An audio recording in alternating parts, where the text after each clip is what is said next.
It's good to be back. It's good to be back. Feels really great. When we first were talking about doing a podcast, one of the things that my wife said to me, which if you knew her, there would be more context to understand this and how it's kind of funny. But she was saying, normally wouldn't the old sages have something to say? Aren't you guys kind of young for, dispensing wisdom? Mm-hmm. And I was struck by that because traditionally she's right. And she's not a naysayer. So that's why I think it's kind of funny if you know her, but no one will ever know her. So yeah, it's whatever. Just saying it as a genuine point, not a counter signal. Yeah, exactly. And it's just, it's true though, that traditionally and historically roles like this, sitting around a fire, smoking a pipe, you would imagine these are old guys dispensing wisdom. And yet our generation is more or less deprived of this.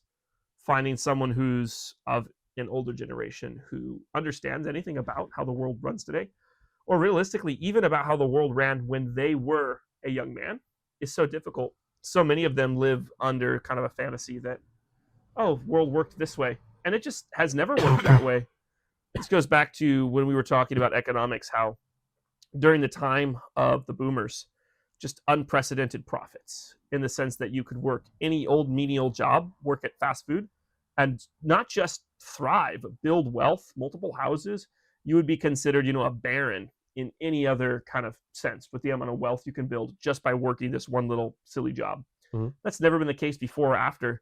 And so when we are looking for wisdom or we're looking for guidance, so often our generation has to reach far, far, far into our past. People who have written books or have had thoughts about how things work back when it was relevant to the real world. And you can't blame our parents for abandoning this wisdom when something else was working for them. They didn't need wisdom. They had no need of sages. So none of them became sages, so to speak.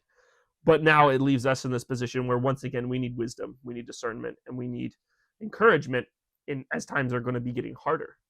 And I don't mean that in the biblical sense of like, things are always getting harder. It's just that at this time period, things are getting harder. In order to make them better, we need the wisdom of the ancients, so to speak. Yeah, and so this is something of just, you only really do things when you kind of have the importance of actually looking back and considering that stuff.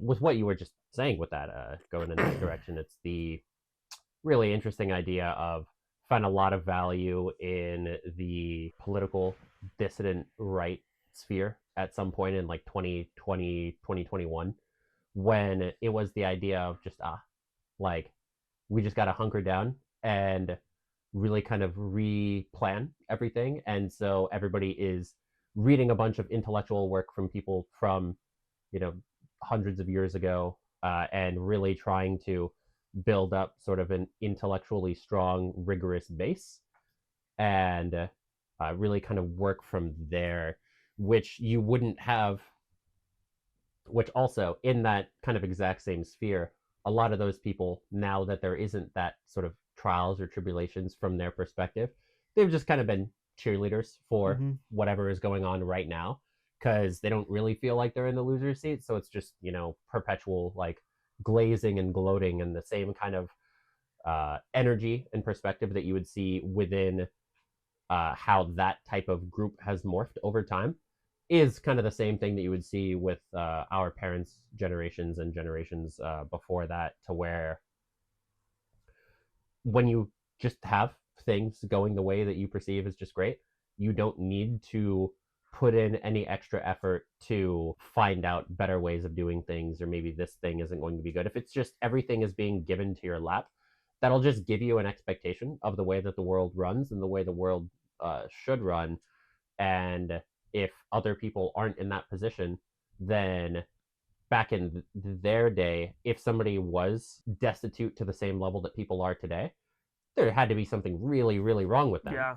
So then when you see young people, as a boomer, when you see young people suffering today, it's very easy to take that in the lens of what was understood in the time that they were successful and what they understand to be how the world works. So even when the world doesn't work like that at all these days, it's still just trying to apply wisdom that is not appropriate for the day. And this is also just it's really difficult to, even if somebody from that generation of the age where they should be the ones doing a podcast like this, should be the sages disseminating wisdom and discernment, they have no capacity to actually understand the trials and tribulations that young men and young families, etc., are going through these days. And like, that's not really something that can be blamed on them. And it's also something to where, if I were to ask on a way to be charitable to them, it's like, in what way would I expect them to ever have that information and to be able to say anything that would actually be applicable to my life? Because what were the inputs that would actually cause that? There are no inputs that would cause that. And purpose of a system is what it does. And so just a complete severance of the generations to where there is no value in you talking with your family for the purposes of getting wisdom, getting help, getting discernment. So in that sense, if you're not getting one of the things that you should be getting value out of them from, then that's going to be even another aspect of just disregarding your family entirely and just trying to cut everybody off, which is also another dramatically negative loop that you can go into. Yeah, and before there is a actually guy coming out and saying, well, this is just a stupid way of saying weak men create hard times and so on and so forth. It's not really related to that. As I've stated previously, I'm not a believer in cycles, historical cycles or otherwise.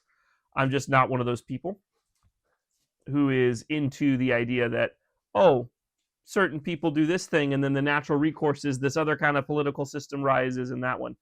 Rather, we look at this as kind of a one-time event in terms of, yeah, the situation where things were so easy that you could work any job and just make tons and tons of money. That was so egregiously set up and motivated in such a way that it literally only happened once in our recorded human history, with no records of this ever happening any other time. So don't think, oh, this is a cyclical thing. No, this is a calamity, essentially, of borrowing from the next generation for 30, 40 years to just enrich a certain population.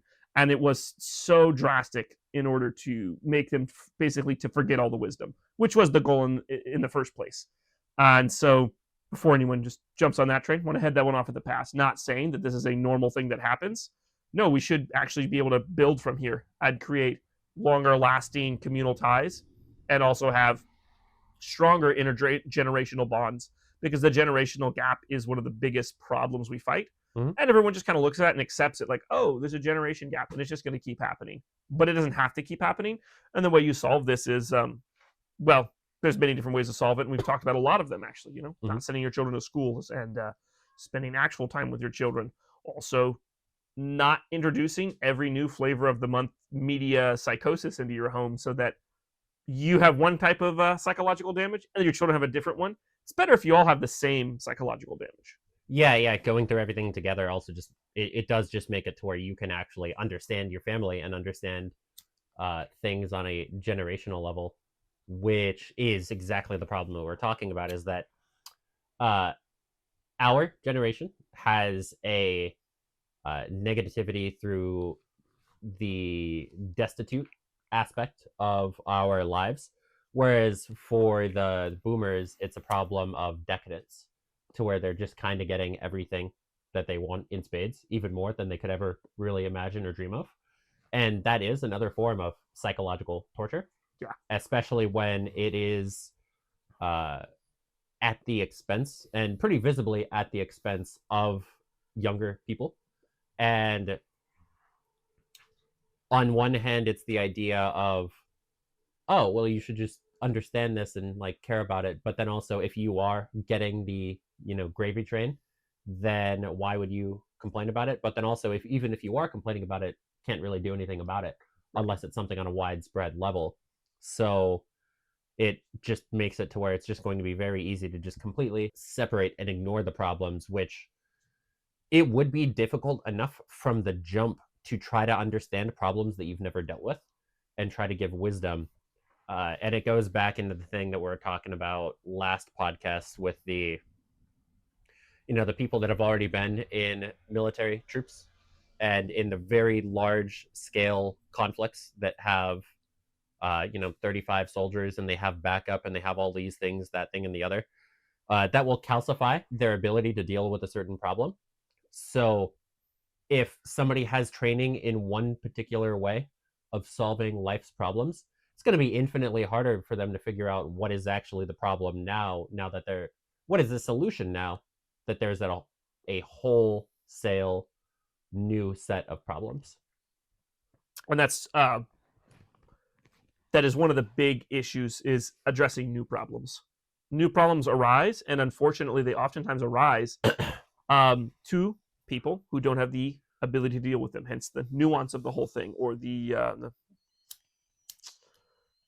interest, so to speak, in solving these problems. And so if someone's not experienced a problem and someone else comes to them and says, I got this horrible thing going, I don't know how to deal with it, it's super easy to just be like, well, I've never experienced that problem, so you must be doing something crazy wrong in order to end up in that situation. So in terms of, dispensing wisdom, you can't look to those who are not endowed with the wisdom from a very young age to be able to espouse it and to disseminate it. And then there are the people who get the tiniest amount of wisdom, but without the intellect to use it properly, simply wield it as a sword.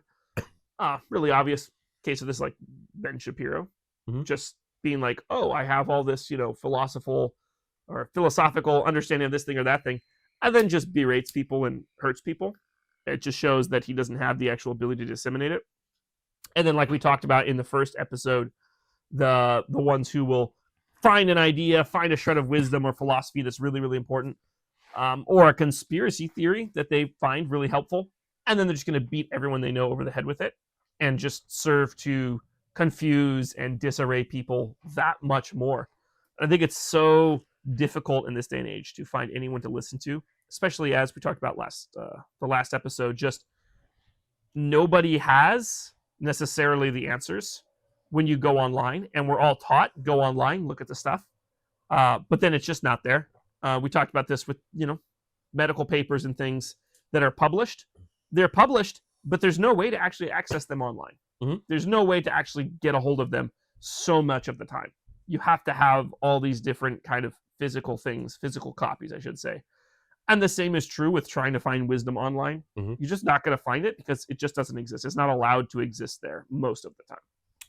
Yeah, and first off, to double back into the point of, in the same way that we can't have our problems be understood by the boomers, it's also very difficult to understand from our perspective the boomers' problem of, most obvious example being scam calls and believing just, an obviously fake AI generated video that anybody in our age could clearly see is like, this is fake. This has all of these aspects, it has the insert name here of the template not even being fixed. Yeah. And just take it as a completely valid news story of like, hey, did you know, one of the royal family people were excommunicated from the area, and it's like, oh, it's just a story of some AI voice saying, BBC confirms that, this thing happened and this drama and this thing and that thing. Whereas to us, it'd be like, all right, yeah, that's very obviously just a fake thing. Why, like, nobody could fall for this. But then understanding that when you came in a generation to where all of these things were new and there wasn't any idea of these things potentially being faked at all, and you're the first generation who really had any consistent access to screens and media technology at all, you have the least amount of defenses to be able to understand what is real and what is not. And so yeah, on that point, it is hard for us to understand the problems that boomers go through. And it's not necessarily a matter of like, oh, but this thing is more impactful than the other. It's just about the idea that it's really hard to bridge that cultural gap and cultural divide of, it's very easy for me to hinge my hips. Whereas if somebody else has a lot of difficulties just hinging their hips, it can be kind of hard for me to understand that.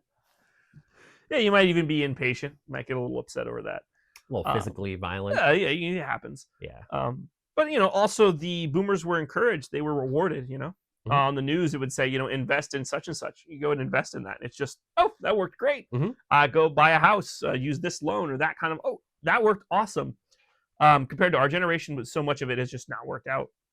And then there's like multi-level marketing stuff that just doesn't work at all. In the terms that like it used to be something that some people could make some money at, and now everyone's wise at that trick, so you just can't Mhm. be involved in it. But I know a lot of boomers who made money doing multi-level marketing before there were laws about it. Just Mhm. making a ton of money doing this thing and not even considering the moral implications, which I think is another aspect. Is when things are going really, really well and everybody has means, you don't necessarily consider morality as much, Mhm. or rather, your morality is really adapted to your situation. So, it's like, oh, well, if that person didn't want to be abused by me, they should go, get a job elsewhere. Or Mhm. they should, leave my family, go get their own house and not be with me anymore. Mhm. And so in that way, the boomers kind of had this idea of like, oh, you don't want me to be like, psychologically abusing you in the home? Well, get a job, go get your own house. Mhm. And to a degree, some of that happened. And now boomers often complain about being alone, not having their children around them. But the point is just that uh, the morality kind of goes away when everyone has the ability to just afford to do various different things. You don't like how I'm running things? Go start your own or whatever. When nowadays it's just not even viable to build a house or to start your own company.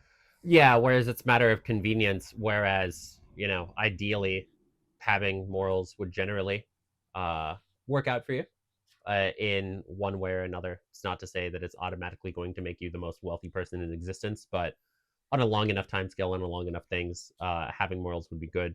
Whereas if you have morals in a stage to where not having morals is so rewarded, then it would be an incredibly difficult thing that you also couldn't even understand. Why would I even consider any level of morality here when there's such a benefit to not being moral? Yeah, you can look at like the example of this is when you look at evacuations from hurricane zones, and stores are oftentimes rated for their water supplies, Mm-hmm. bottled water. And even if it's a mom and pop shop and it's on the corner, a lot of times it's just going to get raided and people are going to steal everything, even while the people are right there. And so you can look at this in terms of everyone's kind of abandoning morality because they're like, well, I really want this water and no one's going to stop me from taking the water. So in this situation here, you might temporally very much benefit from just stealing a pack of water, just like everyone else is. But we all agree that in the long run, morality wise, you just don't steal. Mm-hmm. So the same way the boomers may have felt at a specific time, well, everyone's getting theirs. I should get mine as well. If everyone's doing it, surely can't be that bad. Mm-hmm. And there's only one person really suffering, the mom and pop who run the things, like, oh, they're out of, they're not getting their money for the water or something like that. Or you could be that guy that's like, hey, I have cash. I'm going to go and actually pay for the water that I'm taking here, even though everyone else is just running off with water. Mm-hmm. It takes kind of guts to be the moral person in that situation. Mm-hmm. And other people might not appreciate that you're setting the standard of like, no, we can actually pay, even though it's an emergency. We don't just have to steal water. Yeah, and that's the thing is that whenever you do make the decision of doing that, there are going to be a lot of people that are just besmirching you for that because it just makes you make them look bad. And so that's just why there's the whole, crabs in a bucket kind of thing, to where it's everybody in your family is overweight, and then all of a sudden you start to try to lose weight and get healthy in one way or another. It's not necessarily just about weight. Is that you're going to have a lot of pushback on that, because if you do that play, then all of a sudden it's like, I could be doing this thing. That's kind of hard. I don't want to do this thing. You shouldn't be doing this thing. You should be doing what I'm doing, which is not doing that thing. Yeah, because that requires zero effort from me, and then we would all be in the same boat again. Mhm. But now you're differentiating yourself, standing out in a way that people just fundamentally understand. To be better, to be healthier, is to be a better person. Mhm. In every respect. You function better. You're able to live longer. You are able to produce more. That's just how it goes. Yeah, and then going back into the overall main point of just the idea of there is no class of people that should be the ideal sages at this point. So that's not really an option. So the question is, what is the option? And people like us being here is doing a small part to sort of help with that. And it is also just in the idea of, in a world where there were, you know, much more sages and people that would be otherwise qualified of being sages becoming sages, then we'd be like, low tier sages. Yeah. Then it's just the problem of there's really nobody taking that role, and nobody who taking that role who's competent. And people that are taking that role have ulterior motives and are just in there for the completely wrong reasons, trying to do the wrong things. Or they might have, like you were saying, the pieces of wisdom. It's like, yo, check out this like super insane conspiracy or the super insane chart about, how people were at this particular point, and this is the most important thing ever.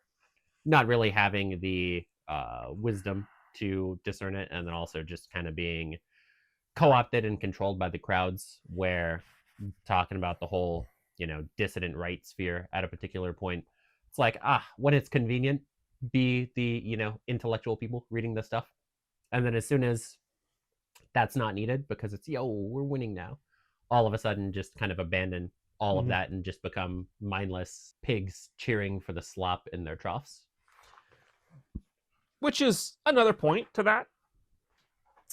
When there is so much of a unification of the alleged wise people in all these different places, the place of the sage in our society was gone for a long time. If you wanted to know about what you should do for your health, you go to your doctor. You want to know, something about the universe, you go to this physicist over here. You go and talk to these people, and they have just super specific bits of knowledge, and the place of wisdom was kind of given over to nothing. There's to this day, we don't have a concept. Many people that I know I shouldn't say many people that I know. I run into people who can't define wisdom. They don't know what it is. And so in that regard, most school is a pursuit of knowledge. But philosophy itself should never be just a pursuit of knowledge. And what you see is, in our modern age, philosophy is just encyclopedic knowledge of different sets of beliefs. There's no one philosophizing, so to speak. And, we talked about this previously, that you have a degree in philosophy, but you never practice philosophy. And even then, the people that are only chasing knowledge still don't have a very solid knowledge base. No. Whereas when I was 16 having some issues, I got misdiagnosed with Ehlers-Danlos syndrome, which is some connective tissue disorder. Would have put me in a wheelchair by the time I was like 23 or something, but clearly not in a wheelchair. Clearly didn't have that as an issue. And as I was getting this, I saw him in the other room just Googling my symptoms and then repeating it back to me. Like people always complain about, oh, don't WebMD doctor yourself. Your doctors are WebMDing you. And this would have been in when you were 16 too. So this was not last year when ChatGPT was like super big, like just Googling symptoms. Not that AI is a superior one. It's just that people only recently have been like, oh, doctors using AI to pass their medical exams. Oh no. But they've been doing this forever. This has always been their thing. Yeah, which goes into a point is that, there is value in a knowledge base, a little bit of a side tangent, but it's the methods of, we're only valuing that knowledge base, but then doing things in ways to where knowledge base is never actually acquired. Whereas I was thinking about the idea of, I am very happy for the people that can hear a particular Bible verse, like notation, and then know exactly what that verse is. Whereas that kind of level of recall is not something that people would really get about anything these days, not just scripture, but just really anything. Whereas you look at, what people did before the printing press, right? Is, you have a young guy and you just have him copy, this book of the Bible 5 different times, or you copy the entire New Testament 5 different times. And that like rote memorization allows you to have that knowledge base to really kind of pull from, whereas that's just not a thing at all. So in this sense, to where the doctor is only doing things that give him a bunch of knowledge, is still only reaching out for knowledge because that's all he knows. There is no idea of having any wisdom or discernment, or just like hey, like if I were to question myself about, if I was the doctor in that situation, I would know sort of exactly what questions to ask without any sort of special information. of the kind of stuff that I was going through, and I probably wouldn't come to having some rare genetic tissue disorder that was in like hindsight 100% clearly not having it. Even then, it should have been pretty clear that I didn't have it. I think anecdotally for me, I used to visit a chiropractor quite often when I was having a lot of pain issues before I kind of addressed my pain in a different way, more exercise based. He did give exercises too, but he was a good guy. And one of the interesting things, the things I really enjoyed about him, is he had his own flowchart that he had made. Starts with you. Where's the pain? Okay. What kind of pain when this? Do this motion. Does it hurt when you do this? Does it hurt when you do that? Do this for me. Do that for me. And it was not simply quote unquote Googling, but rather it's organizing himself because he knows, okay, I can figure out where the problem is before I even touch you. Mm-hmm. And then I know where to work. And figuring out that problem is by asking questions. And the right questions are going to be questions that rule out certain things, because the human body works a particular way. It's not that everyone doesn't have kind of unique health in a particular sense, but what causes a pain in one person is very likely what causes the same pain in someone else, especially if it's in the exact same region, in the exact same thing. It's not like, oh, I have a pain in my hip. It could be like 30 things. Yeah, people also tend to live similar lives. Yes. So just the idea of him as a chiropractor making his own flowchart, asking his own questions about this, compared to doctors who don't ever put that kind of effort into diagnosing patients. Never. It's always just kind of like, oh, I think it's probably this thing. Let's take meds for that and see what happens. Yeah, so it's just when you overall exist in a society for the past 1945 plus, to where wisdom has never really been something that has been placed on importance, and everything has been sort of outsourced to other sources. Mm-hmm. And in addition to that, the generation gap, in addition to that, this thing, that thing, there's about like 10 different things that has gone into the idea of not really having any possibility of having sages. So it's no wonder that just have to have a random ex-league caster who lives in a rural town. And I do. I forgot. Yeah. And washed up ex-league streamer to be able to talk about these things and hopefully provide some wisdom. Yeah, it is kind of wild. You think about that, just how people find themselves in these positions. And I think there's place for humility, but to say that you and I haven't sought out the information intentionally with the thought of potentially disseminating it to other people would just be incorrect. Mm-hmm. There's a humility in that.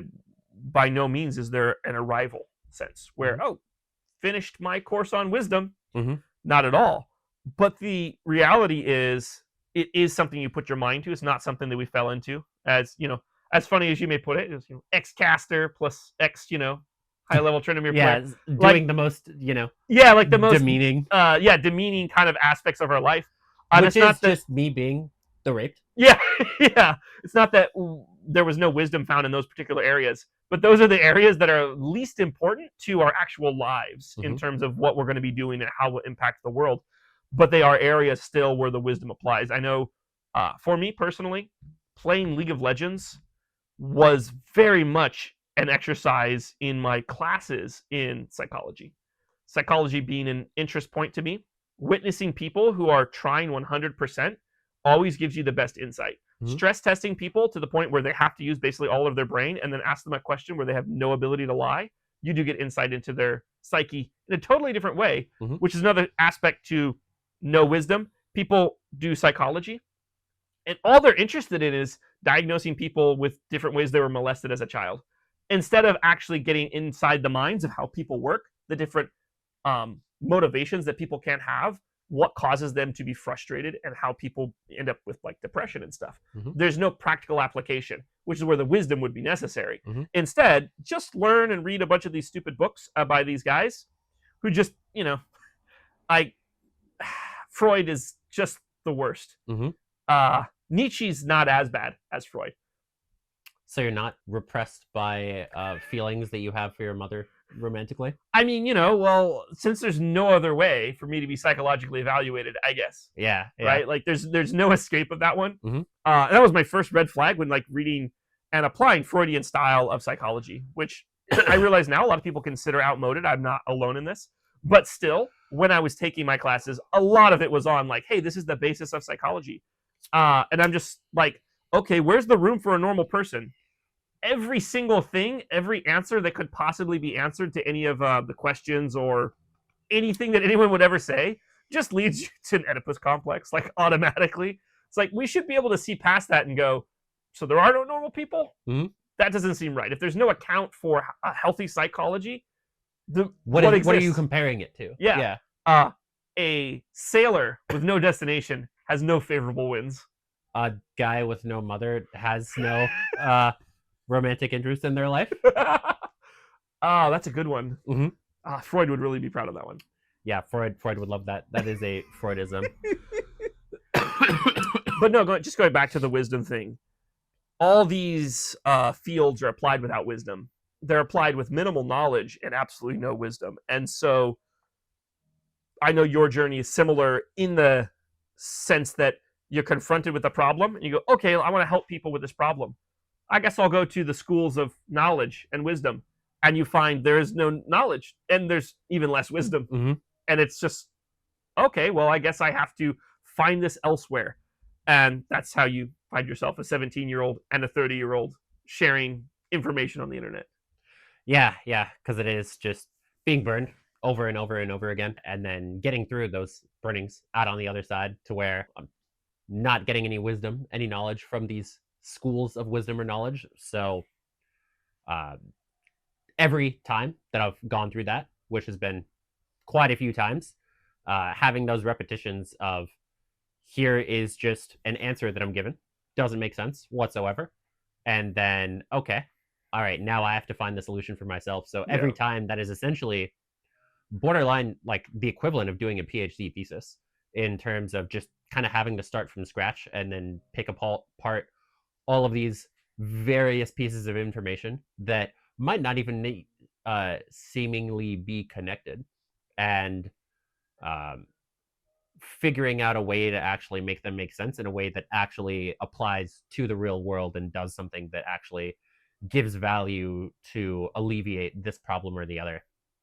And so in that sense, with my particular mindset that I come into these things, and also being exposed to so many problems either with me or with other people, that I can get those reps in, do just feel like in a much better spot than pretty much anybody else would be for being in that role, while also having the experience of being a young guy in this day and age, being the sensitive young man in a world of sensitive young men and people that are slightly less sensitive. I think it's valid, though. It's really interesting to see the desensitization that has occurred, not just to like violence and things, but to any kind of sense of order or sense of rational structure. So many people that we talk to or interact with, young men these days, the younger of the young men, have kind of a desire for some sort of structure. Because if everything works but doesn't make sense, it's okay.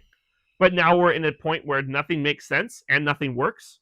So then there's the desire for everything to be structured. And that's where you kind of end up in these different areas of the sensitive young man kind of thing, where it's like in a previous kind of world that is, 30, maybe 40 years ago, sexual promiscuity was something that was a taboo, but people that weren't holding to it had no real consequences, because there was always going to be some guy to take the run-through girl, and there was always going to be, some girl who's like, oh, whatever, this guy's kind of not super faithful, but, he's going to hang out here.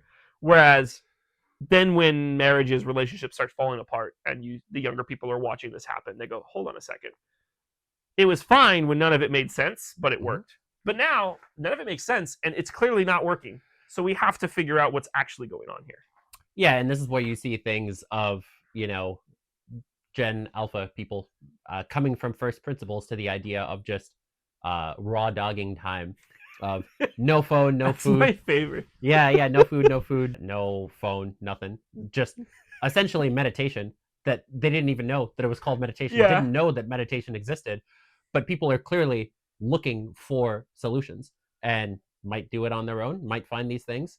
And this is also just why there are so many of these little groups that are sort of created for people of, you could either be, the femcel, or you could be the groiper, or you could be the Tate bro. Yeah. Like if you just talk to you go to any like decently sized commercial gym that has young people, and you just talk to them, and eventually, probably have an Andrew Tate point brought up. Yeah. Or that, like, yeah, I listen to a lot of Andrew Tate stuff. Which is just showing that there is a desire for that. Mm-hmm. But, like, do you really want to get information from, that kind of guy? Yeah, that's one of those things where it is ad hominem, but the idea of ad hominem being bad is bad. Do you really want to take advice from someone who is just admittedly, being with tons of girls? No, you don't. Whereas our culture was kind of glorifying that because, again, there was still some semblance of it working, Oh, back in my day, in college, I blah, blah, blah, 30 girls or whatever. And now I'm like settled down with your mom and everything's great. That seemed to work until all of a sudden it's not working. And the society that's built on that being okay is no longer an okay society. So I think it's totally fine to not even address any of the points that someone like Andrew Tate makes. You don't have to go through point by point and be like, well, this one's okay and this one's not, and this one. Just don't listen to him on the principle that he's a despicable individual. And I'm not even the most hating of Tate. I'm not trying to paint myself as the virtuous one here. I just don't enjoy bragging about sexual exploits. I think that's just really lowbrow, kind of stupid. Even though that's something that is easy to fall victim to. It's easy to be like, oh, like I've had all these things. I can brag about all these things. And the reality is maybe that's not brag-worthy. This is also where it comes into the idea of whenever you're reacting, you're losing. So if we just had this podcast be, all right, today we're going to talk about Ben Shapiro, and we're going to talk about all the ways he is a failure and all of the faults in his ideology, or this is going to be the Andrew Tate episode, then we're just reacting to what is there. Whereas you do just want to create that positive vision, create the thing that is worth striving to. And you don't even necessarily need to address every single specific point and debunk them with some, 10-page essay about that kind of thing. Is really just taking things as they are and the good that you are striving for, and just taking them from first principles and then just justifying them within their own right. And it's not to say, don't ever talk about the modern world, don't ever talk about these things. But when we do talk about, this person or that person, it's not meant to be a character assassination or a way of just, oh, you can't ever listen to these people, you can't ever do these things. But it's just understanding that, like, there are these traps that are brought in, and sort of just kind of doing a little bit of comparing and contrasting while still primarily maintaining that positive vision. I'm gonna break it down in a real gonna be humorous to some of the viewers way. I'm gonna make this about food. So if you are only, let's say you're a foodie, you're a guy that wants food, but the only thing you ever do is review Taco Bell. You get something for a Taco Bell and you tear it apart because it's bad, it's terrible, and you show all the ways it's terrible. In this episode, we're going to critique Review Bra. And I've actually never watched his videos, but the memes are just too is too potent. Because I live in a rural town where Review Bra, we don't have Review Bra on our cable TV. So if you're just going to review bad stuff all the time, you're never ever going to arrive at the conclusion that you should make like rotisserie chicken that's just delicious. You're never going to arrive at beef Wellington. But if you go and watch the series Salt, Fat, Heat, and Acid, which is a very interesting series, that's a first principles take on food. The whole point of the documentary is looking over what makes food tasty. Every single great dish has salt, fat, heat, and acid. And so then when you're watching that, you can review it and go, oh, I understand now. You don't have to pick apart these elements. You can simply say, well, when I'm making food, I'll use the first principles of salt, fat, heat, and acid. And now my dish is going to be fine. I have potatoes. Okay, well, then I need to get into them salt, fat, heat, and acid.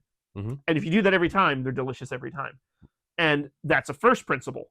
So rather than going, oh, all these things are bad, instead of looking at it that way, like, oh, the meat is bad, it's filler, overcooked, or whatever, or oh, made me had gas or something. Like, why pick on all these stupid little things when you could just go to first principles and go, let's make good food, and just ignore Taco Bell? Yeah. This just goes into so many of these health aspects of, you look at where the alternative health foods come from. The just gonna name another thing, is just the RFK Jr. style of food. Yeah. Is just how can we make the processed foods? How can we make the fast food be healthier? Yeah. As opposed to just wholesale rejecting these things and actually creating things yourself. Yeah. Whereas it's just the really lazy approach and the really convenient approach of, I want to get healthier, but I don't want to actually change any of my habits. I don't want to change any of the things that I'm doing. And I just want the world around me to make it to where I can do the exact same things that I did before, and then everything will magically be better for me. It's also just another way of taking agency away from yourself, to where, the reason that I'm unhealthy and the reason that I'm eating these things is because for some reason I have to. Yeah. For some reason, like, I don't have any other option. Even if that's not explicitly said, that's implicitly said. Whereas you can just wholesale reject that and just make your own food with heat, salt, butter, acid, flames, fire, all of these things. I'm gonna stoke the fire because it's dying on us and it's making it a little colder. Okay. I don't have a point to make while I do that. Okay. So you'll stoke the fire, and we'll continue talking. Keep the mic warm or something. Yeah, keep the mic warm. Okay. Keeping the chair in the same spot. Having this little kitty. This is about, maintaining one of the aspects of food, which is the heat source. We could totally just open this up, make some food, add some salt to it, put some coals on the grill. This is just a little bit of a riff. We'll see. We'll see if we keep it in. See if we won't. But yeah, it's just overall really nice to have a fire. It was a very good idea to bring this into the forefront. And it is just, hey, I want to be cozy. Being nice and warm is a lot better than being cold and miserable, especially in the time where winter is upon us. Winter is coming. So instead of, hey, how can I get a polyester heated blanket, or get a hand warmer, or get some, putting my Stanley cup in between my legs, you could always just create a fire. You could always stoke that heat and go back to the things that just work. Which is in the same way that at a certain point, it came to the point of, we got to have an electric heater in our house. We got to do this thing or that thing to stay warm. Could just go back to what the ancestors before that said, and what was consistent, which is, you want heat, just burn some things. Yeah, and there's a lot of things to burn. I just don't see the point in not lighting a fire inside your house. Yeah. What's the downside?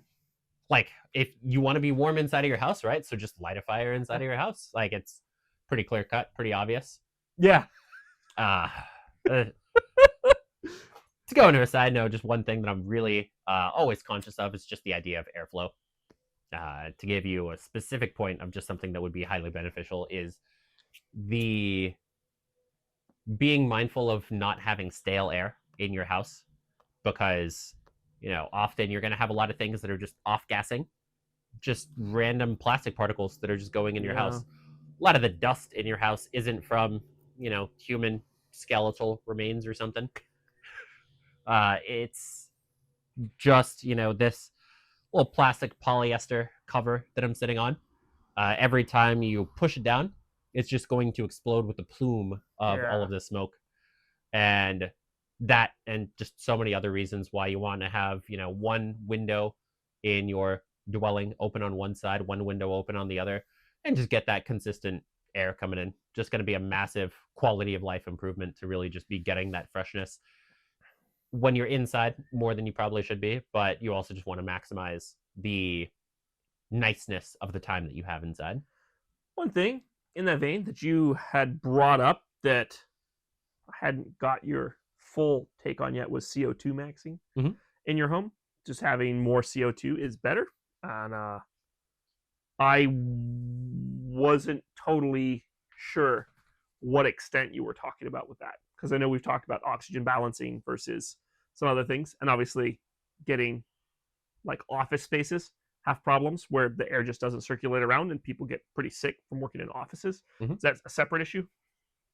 Definitely is a separate issue. Okay. And the benefits of CO2 and all of that stuff is a larger topic that I don't really know how to bridge into that.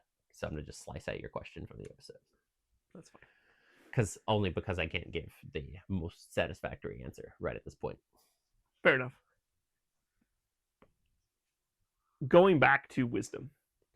Wisdom of the ancients, light a fire in your house. Then we come to central heating, furnaces, and things like that. That works, and it makes sense. Until you, like me, live in a rural area where the power goes out frequently, and so you have to have wood heat again.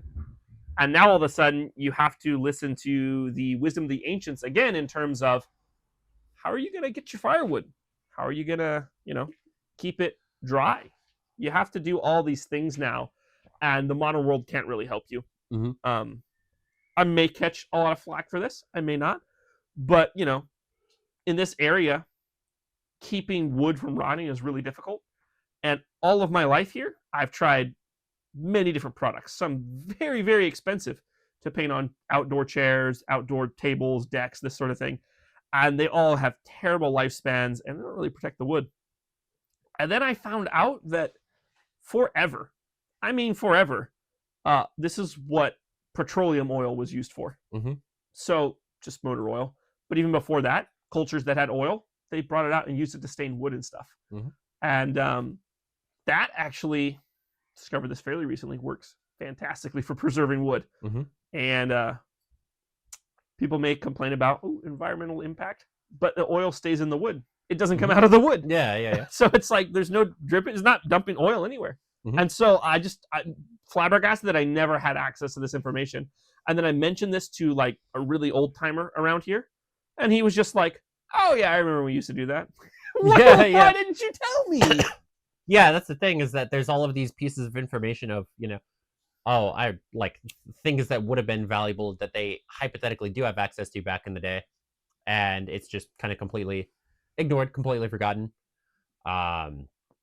which is kind of one of the sad things for me. It's just the older people. Already at the point to where a lot of people in my immediate circles of older people that I can have to talk to, they were all already kind of inundated with the full Americanization, the full modernization. So I can really just get kind of more information on how the origins of Americanism kind of started, as opposed to that follow through from how things were done before, which definitely going to be a different experience for you who lives in a rural place. A lot of old timers around here. The music teacher around here, that tells you how rural. I just have to say the music teacher. We all know who we're talking about. Was talking to them, and they were telling me how one of these parks that set up knew the family there, and now there's a interpretive sign there talking about how the Indians owned this land and they did this with it and they did that with it up until blah blah blah blah. This piano teacher was just telling me that's all lies. I knew the family that lived there. There were never Indians there. They never settled there. And at the time where they say there were Indians here, there was the family living here. Like they had a well, and, like well known in the community, and it's just false. Yeah. And there's the eyewitness report versus whoever made the plaque. I don't know who made the plaque.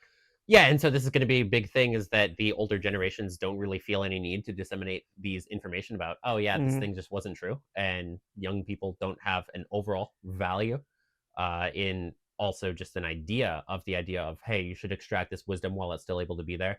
So eventually, especially if that piece of information never got to you, it would just never get to anybody. And that Yeah. would just be completely lost, and history would have been completely rewritten, which happens all the time. Yes. And there can be a whole bunch of people who are actually intimately in the know, who know that this particular story about this place is just a complete fabrication, completely untrue. But that's just never actually going to be written down anywhere. That's not going to have any dissemination. And so eventually, once the oral stories in the mind go away, which a lot of them already have gone away, because they will never be disseminated, even when there are living people who can testify to it not being true, it's just going to completely go away. And at that point, it's just going to have to be rebuilding from scratch. And then you're going to have all of these little bits and pieces of us today having these stories about these places, or stories about how this thing was done or how that thing was done, and we're just going to have no idea what's true or not. And so it's really just going to have to be rediscovering fire on our own. Yeah. Just one more thought in that vein, or I should say one more story in that vein. I love to tell stories. It's kind of my favorite thing. So growing up, I was in the South, spent a lot of time looking at Indian arrowheads, knew a lot of Native American descendants, and my family did a lot of these places where they tell you about how Native Americans lived. They have villages where they're living that way. And then there's that, and then there's also some of these other centers along the Mississippi River. And along the Mississippi River were several very large cities that had Indians in them before the Civil War, primarily. And they traded, and they had boats, ocean-going vessels. They sailed down the Mississippi, and they would, get out into the Gulf, the Caribbean. They traded with a bunch of different people. And there's a ton of museums you can go to where they have all this stuff laid out. And then I moved out west, and the Indian stories out here are always way more primitive. I just don't trust, obviously, but even if that's the case, talk to people, and they will tell me about this thing or that thing about the Indians back, east, basically where I am from. And it surprised me how many people just don't even know about cities on the Mississippi River. And we're not talking like shanty towns. We're talking proper cities with sewage systems. International trade routes. Yeah, international trade routes from Canada down, because the Ohio River comes close to Mississippi, and there's joinage there through canals that were dug. Just a fantastic population, and then all this stuff is just cut out. To this day, on the Mississippi River is one of the biggest murals that exists, telling the story of how an Indian chief defeated a dragon. And this is just something that exists there. And even the mural itself is so huge and so large. And when you look at it, you go, this is crazy how they build this thing, because it's built with rocks and it's all huge mountainside. And it depicts this story, and you talk to them, and yeah, that's the story of how our chief defeated this dragon way long ago. That's how we settled the Mississippi. And you just go, wow, that's crazy that this history exists. And then most of the country has no idea about this. Or if they do, even in textbooks, it'll just be mentioning like, oh yeah, there were some Indians on the Mississippi River. Yeah, the meme here is that every single, native population has the idea of some, red-headed, blue-eyed white people coming to their towns on boats and teaching them the ways of civilization. Then modern historians are just like, what a funny story. So imaginative. So imaginative when it's, a very consistent theming every single time. And I, at one point, had, made public just talking about the idea of, giants, and in the similar vein of a lot of Indian stuff that is just kind of completely wiped out in our knowledge of things, just completely gone. I found Egyptian artifacts in the Grand Canyon. It's nothing. Probably nothing. Yeah. It's always the don't worry about it. Don't pay attention to that. And somebody afterwards talked about how they're native, and it's just commonly accepted in their idea that at one point they just did live among giants, and the Smithsonian actively took skeletons and just hid this kind of stuff, and that is just the accepted frame there. Whereas you would never hear about that in the modern considered world. And it's just this is a funny story from these funny people who go hiya hooya hiya hooya. Yeah. So many archaeological digs in the U.S., by which so many I mean pretty much all of them, just have huge cities, usually cut into the rock and such. we don't have a lot of digs. So when I say there's so many, what I mean is so many of them reveal this that it's crazy. You would think there would be a lot more digs. If they found the kind of civilization here in Africa that have dug up the whole continent by now, whoa, look at all these cities. And you can even do Lidar scans to see some of these places. Lidar scans are insane in terms of what they show. Goes hard. Yeah, it goes so hard. And it's like, oh, well, you can just see all this stuff. I'm reminded of Yucatan Peninsula. Same kind of thing. For many, many years, they just thought, oh, no one ever lived in the Yucatan because you couldn't possibly because there's no water there. And then Lidar scans reveal, oh, actually, there's these man-made aquifers that are enormous, holding millions of gallons, and complex gutter systems to catch rainwater and then filter it and put it down in these aquifers. And then they had pumps to pull it back out again. Oh, no idea. Yeah. Probably nothing. Probably nothing. Yeah, it's one of those things to where there can always just be so many pieces of information that could completely destroy any type of particular story or narrative that it just factually makes it not true. Of, just the whole, this is the common one that the Joe Rogan alternative historian people will bring up is just, the Clovis first hypothesis. Right. Where the first people in America were in this particular place doing yada yada yada, but then we found all of these really advanced artifacts and these people who have blonde hair in America off the coast of Florida or something, and or these artifacts from this time frame that just completely incapable of being true. There is the Monte Urbano map. That 1492 map, that if you look at what is on this 10 foot by 10 foot map that is a circle, you look at the kind of things that there are some things that you can just say, or oh, this is just a fanciful thing, oh, they thought dragons were in this place, right? Funny, silly. But there are also just things of history that, according to the modern historical idea, just would have been impossible to know. That there's no way that they could have known about this, yet they very clearly knew about it and illustrated it in great detail. Which is just kind of a thing where it's just another example. I'll give a story this time. Is just do a lot of hiking in Arizona, and always just notice one thing that really just caught my eye and struck me is that every single place that would be where you would have built a civilization, they all have golf courses there. Every single place that's just if I was building a strategically good place that has access to all of these things, I would build it here. And then it's just a golf course. And the thing about a golf course is you can't just randomly dig there. It essentially just makes it immune to that. So all of these, you'd think, oh, all of these golf courses are just mounds because it's just an aesthetic choice and they just made that from they have a big old hill built up. Yeah. Or, it's just a mound from a, older structure that existed, got buried, either intentionally or unintentionally. Are you a golfer? I'm not. Okay, so you don't know what you're talking about. Yeah. See, I don't have the experience because when I go to Topgolf, I swing it like a baseball bat because that's what I'm familiar with. And so, I don't get really far. Yeah, I mean, this is the problem. If you had a PhD in golf, maybe we'd listen to you about these golf courses. I'm sure there's a very logical, reasonable explanation for the mound being right there. Bunkers or something.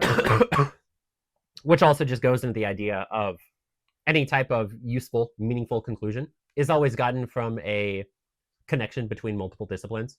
Whereas everything in the modern world enforces and teaches that you should only become an expert in this one hyper-specific field. So even the people today who are the most successful get put into these pipelines to where they become effectually useless because they only have this one hyper-specific niche. And every single time that they go further into that specific niche, they get more gratification, they get more adoration, they get more status. Whereas in a sane world, when you actually make useful conclusions, then you can actually, get gratification. And the only way that you're going to get useful conclusions is by taking things from one field into another and having that sort of, the Scott Adams talent stack kind of thing. That is just how you get useful information in anything is, just as an example, not going to go fully into it, but I was really interested in looking at people's gaits from a physiological standpoint. Of I had piriformis syndrome, to where my one of my big nerves was being pinched by a glute muscle, and I was just trying to figure out how to do that. And I realized that a big part of it was coming from my weak feet and the disordered way in which I was walking. So then fixing that, I spent years looking at thousands upon thousands of people's gaits. Every single time I'm looking at somebody, I'm just observing their gait and understanding all of the methodologies and modalities of what this means, of how healthy of a person they are based on the way that they move. And then I get introduced to another idea that is also completely synonymous with gait being a particular marker for something. So then all of a sudden I can make this connection that there's not really going to be anybody else in the world who makes that connection, because the amount of people that are studying gait to that particular degree is almost nobody. And then combining it with another like super conspiracy thing, then all of a sudden it's just like oh, hey, there's a really big thing here. And that goes back to the wisdom aspect, right? Because you're very good at one thing, or you have the knowledge base from the study of this one particular thing, you have wisdom to be able to transpose and to understand, oh, there's overlap in these things, and I can actually take one from the other. Whereas so much of what people are talking about today, they don't have the wisdom to take the thing that they are specializing in and actually bend it to use in another situation. Mm-hmm. So they're constantly losing out on that. That's another aspect of where we just don't value wisdom. I heard it said once that knowledge is knowing that tomatoes are fruit, and wisdom is not putting tomato in a fruit salad. I assume you probably like tomato and fruit salad. No. Okay. Why would you get that from the analogy I just said? I know that you like tomatoes. I love tomatoes. They are my favorite vegetable. Okay. But why would you put tomato in a fruit salad? Because it's technically a fruit or something. Yeah, see, this is the exact kind of thing that when you don't have wisdom, you just like... Yeah, and see, I tried to make a wisdom point of knowing that you really love tomatoes, and that sometimes you'll have weird concoctions, and it's true. I made the incorrect wisdom call there, which is okay. That's fine. It is okay. I forgive you. Mm-hmm. Misrepresenting you. Yes. To literally tens of people. Yes. And so the big fun thing that I like to do, that I think is just one of the most useful traits or tools that I'll have, is whenever I get introduced to a new concept, always just try to relate it in like a one-to-one factor for something else that I already know. So in that way, it's building on a knowledge base of things that are completely unrelated to each other, wholesale, to where, learning about this particular work-related thing, or how, to manage animals, and then comparing it to a jujitsu point. Mm-hmm. And this is where you see just some of the most useful people in terms of what they do. It's a very common thing that they'll do, is just being able to make analogies. Because when you make analogies, you're distilling the point to the fundamental truth of what something is, and you're not understanding it in a mechanistic way of, okay, this chemical process happens, this thing happens, and just almost a order of events, to where it's in the same way when you're watching or reading a story. There are the literal plot points of what happens. Character A goes here, they do this thing, they talk to this person this way. But what does the story actually mean? And when it comes to what a story actually means, pretty sure you should be able to relate it to some other kind of story of, this is pretty much exactly like this story, but maybe this one little detail is off. Yeah, in that regard, I think allegory is just a marker for understanding. Mm-hmm. When we look at testing vocabularies, we don't say, what does this word mean? And now you have to, regurgitate to me.